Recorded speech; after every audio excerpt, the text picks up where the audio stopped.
In life, every man has twin obligations. Obligations to his family, to his parents, to his wife and children. And he has an obligation to his people, his country, his community, his country. So yat koise, in life, every man has twin obligations. জীৱনত প্ৰত্যেক মানুহৰে দুটা দায়বদ্ধতা থাকে, দায়িত্ব থাকে, obligation থাকে. Obligation to his family, to his parents, to his wife and children. আৰু সেই প্ৰথমটো অব্লিগেশ্যন হৈছে পৰিয়ালটোৰ বাবে, মাক দেউতাকৰ বাবে, ঘৈণীয়েকৰ বাবে আৰু ল'ৰা ছোৱালীৰ বাবে. And he has an obligation to his people. আৰু আন এটা অব্লিগেশ্যন থাকে যিটো গোটেই মানুহৰ বাবে, হিজ কমিউনিটি, সম্প্ৰদায়টোৰ বাবে তেখেতৰ, হিজ কাণ্ট্ৰি, আৰু সেই তাৰ দেশখনৰ বাবে এটা দায়বদ্ধতা থাকে, দায়িত্ব থাকে. In a civil and human society, each man is able to fulfill those obligations according to his own inclinations and abilities. আৰু এখন সভ্য সমাজত প্ৰত্যেকজন মানুহেই সেই যি দুটা অব্লিগেশ্যনৰ কথা কৈছে, সেই অব্লিগেশ্যন দুটা according to his own inclination and abilities, তাৰ ক্ষমতা আৰু সক্ষমতা অনুসৰি সেই অব্লিগেশ্যন দুটা ফুলফিল পূৰ কৰিব পাৰে. But in a country like South Africa, কিন্তু চাউথ আফ্ৰিকা নিচিনা দেশখনত it was almost impossible for a man of my birth and color to fulfill both of those obligations. কিন্তু চাউথ আফ্ৰিকাৰ নিচিনা এখন দেশত এইটো সম্পূৰ্ণৰূপে অসম্ভৱ for a man of my birth, যি মোৰ দৰে জন্ম হৈছে, কালাৰ, মোৰ নিচিনা কালাৰৰ, মানে কলাৰ কথা কৈছে, to fulfil both of those obligations. কিন্তু মোৰ নিচিনা আগতে যেনেকৈ জন্ম হৈছে কলা হৈ লৈ পিনি, সেই লোকসকলে চাউথ আফ্ৰিকাত কিন্তু এই দুয়োটা অব্লিগেশ্যন ফুলফিল কৰাটো সম্পূৰ্ণৰূপে অসম্ভৱ. In South Africa, a man of color who attempted to live as a human being was punished and isolated. আৰু আফ্ৰিকাত, South Africa কি বুলি কৈছে যে a man who tried to fulfill his duty, in South Africa, a man of color who attempted to live as a human being. South আফ্ৰিকাত এজন মানুহে যেতিয়া হিউমেন বিং হিচাপে বাস কৰিব বিচাৰে, চেষ্টা কৰে বাস কৰিবলৈ, বিং ৱাজ পানিছড, আৰু তেখেতক তেতিয়া কি কৰা হয়, শাস্তি দিয়া হয় আৰু আইচলেটেড কৰি দিয়া, সম্পূৰ্ণ একাষৰীয়া কৰি দিয়া হয়, অকলশৰীয়া কৰি দিয়া হয়. In South Africa, a man who try to fulfil his duty to his people was inevitably ripped from his family and his home and was forced to live a life apart. আৰু কি বুলি কৈছে যে in South Africa, a man who try to fulfil his duty to his people. আৰু চাউথ আফ্ৰিকাত যেতিয়া এজন লোকে সেই গোটেই জনসাধাৰণৰ বাবে, জনগণৰ এটা কৰ্তব্য কৰিবলৈ লয়, was inevitably ripped from his family, আৰু তেতিয়া কি কৰিব দিয়া হয়, পৰিয়ালৰ পৰা, ঘৰটোৰ পৰা খেদি পঠিওৱা হয়, and his home and was forced to live a life apart, আৰু অকলশৰে জীৱন কটাবলৈ, মানে একাষৰীয়া কৰি দিয়া কথাই কৈছে. A twilight existence of secrecy and rebellion. I did not in the beginning choose to place my people above my family, but in attempting to serve my people, I found that I was prevented from fulfilling my obligation as a son, a brother, a father, and a husband. I did not in the beginning choose to place my people above my family. আৰু আৰম্ভণিতে মই choose to place my people above my family, মোৰ পৰিয়ালটোৰ লগত যিবিলাক মানুহৰ, তেওঁলোকৰ মাজত ওপৰত মই এৰি দিয়া নাছিলোঁ, তাৰমানে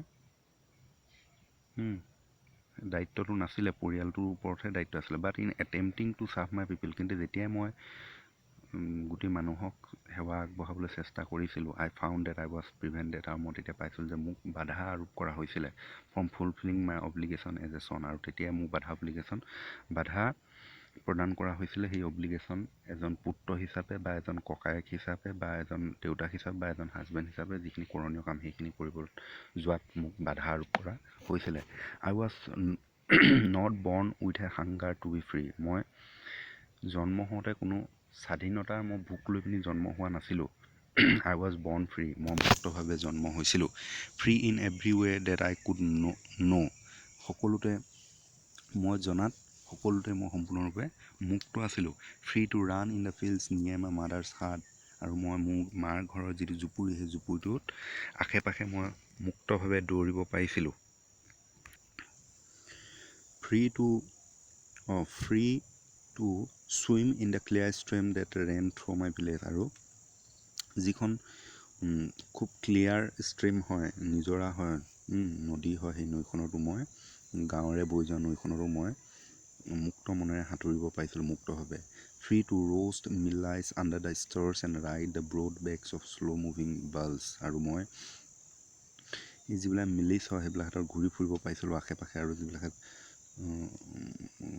গৰু আছিলে গৰুবিলাকৰ খাৰ গৰু পিছে পিছেও দৌৰি ফুৰিব পাইছিলোঁ। As long as I obeyed my father and abided by the customs of my tribe I was not trouble by the laws of men or God. আৰু যেতিয়া মই এজ লং এজ আই অবেইড, যেতিয়া মই মোৰ দেউতাক আৰু যিবিলাক মোৰ ৰীতি নীতি ট্ৰাইবৰ যি ৰীতি নীতি মানি চলিছিলোঁ লাহে লাহে, I was not trouble by the laws of men or God, তেতিয়া মই মানুহৰ বা কোনো ভগৱানৰ পৰা কোনো ট্ৰাবল পোৱা নাছিলোঁ। It was only when I began to learn that my boyhood freedom was an illusion when I discovered as a young man that my freedom had already been taken from me. আৰু যেতিয়া মই লাহে লাহে বয়সত ল'ৰালি কালটো শেষ কৰি লৈ পিনি অতিবাহিত কৰি লৈ পিনি যেতিয়া মই য়াঙত ভৰি দিলোঁ, ডেকা হ'বলৈ ধৰিলোঁ, তেতিয়াহে মই এটা কথা অনুভৱ কৰিলোঁ যে যিবিলাকে মোৰ ল'ৰালি কালৰ যিখিনি স্বাধীন আছিলে সেইখিনি কেৱল মোৰ কাৰণে এটা ইলিউজনহে হয়, যাত এটা দেখাবাহে হয়, তাৰমানে দেখুৱাহে, এইটো প্ৰকৃততে নহয় আচলতে।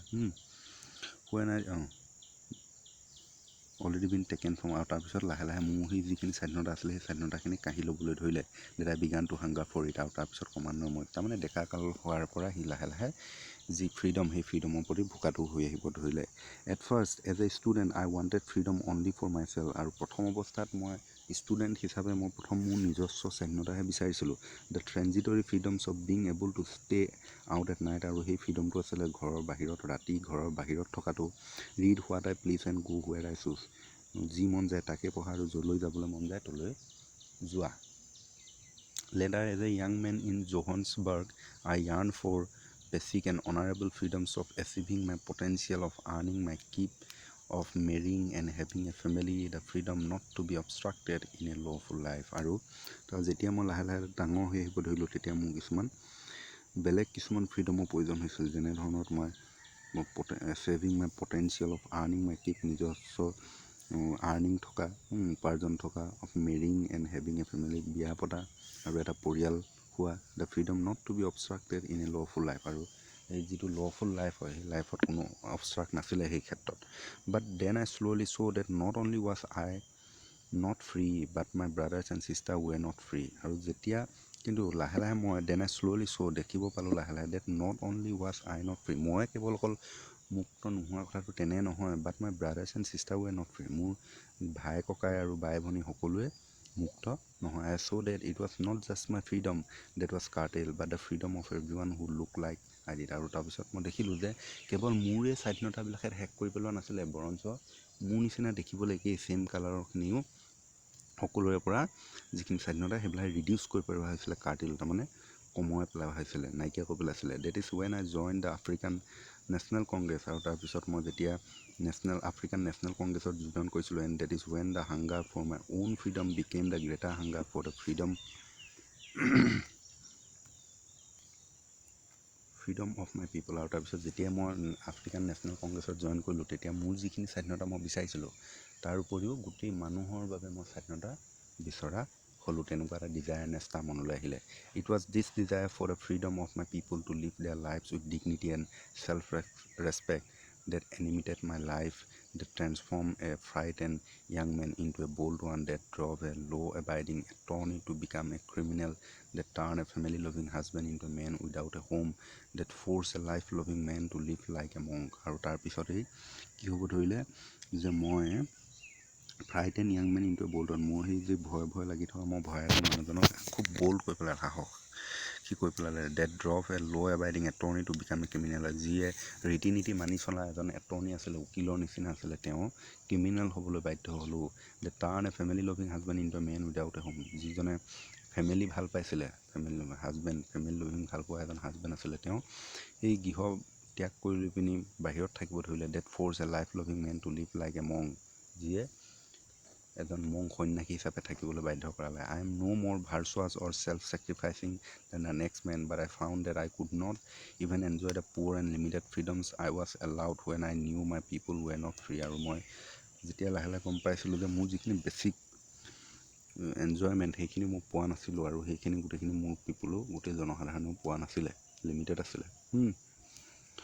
The chains on any one of my people were the chains on all of them. যিডাল চেইন ডিঙিত শিকলি লাগি আছিলে, শিকলিডাল মোৰ নিচিনা কালাৰ সকলোতে আছিলে।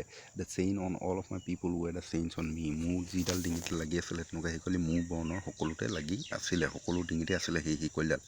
আই knew that the oppressor must be liberated just as surely as the oppressed. A man who takes away another man's freedom is a prisoner of হেট্ৰেড।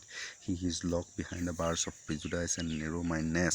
I am not truly free if I am taking away someone else's freedom just as surely as I am not free when my freedom is taken from me. The oppressed and the oppressor alike are robbed of the humanity. আৰু কি কৈছে যে oppressor must be liberated just as surely as the oppressed, a man who takes away another